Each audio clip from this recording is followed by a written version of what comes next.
সত্য ঘটনা। লিবিয়ান এক যুবক, নাম তার আমির। সে রওনা দিয়েছিল সৌদি আরব হজ করার জন্য। এয়ারপোর্টে পৌঁছানো মাত্রই তার নামে একটা সমস্যা হয়েছিল, আর এই সমস্যাটা সমাধান করতে করতে প্লেনের দরজাটা বন্ধ করে দেওয়া হয়েছিল।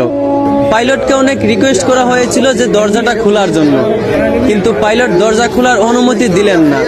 অবশেষে আমিরকে রেখেই প্লেন উড়াল দিল। সবাই তখন আমিরকে সান্ত্বনা দিতে লাগলো যে হতাশ হয় না, হয়তো তোমার ভাগ্যে নাই। আমির তখন বলল, আমি হতাশ হই নাই, আমি মন থেকে খাঁটি নিয়ত করেছি, অবশ্যই আল্লাহ আমার এই আশা পূরণ করবেন। কিছুক্ষণ পর খবর আসলো যে প্লেনে একটা সমস্যা হয়েছে। আবারও প্লেনটা এয়ারপোর্টে ফিরে আসলো। এয়ারপোর্টে আসার পর প্লেনের সমস্যাটা সমাধান করার পর আবারও পাইলটকে রিকোয়েস্ট করা হলো দরজাটা খুলে দেওয়ার জন্য, কিন্তু পাইলট আবারও আমিরকে না নিয়েই প্লেন নিয়ে উড়াল দিল। আবারও সবাই আমিরকে সান্ত্বনা দিতে লাগলো যে হতাশ হয় না, হয়তো তোমার কপালে নাই।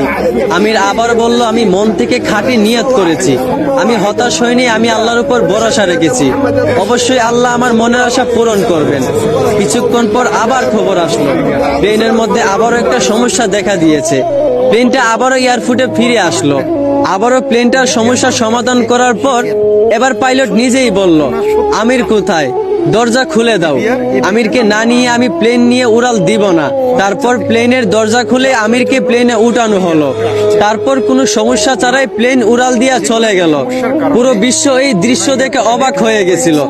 আসলে এইখান থেকেই বোঝা যায় যে একজন মুসলমানের খাঁটি ইমানের পাওয়ার কত। এইখান থেকেই বোঝা যায় যে আল্লাহর উপর ভরসা রাখলে অবশ্যই আল্লাহ সহায় থাকেন। আশা করি বুঝতে পারছেন। ধন্যবাদ।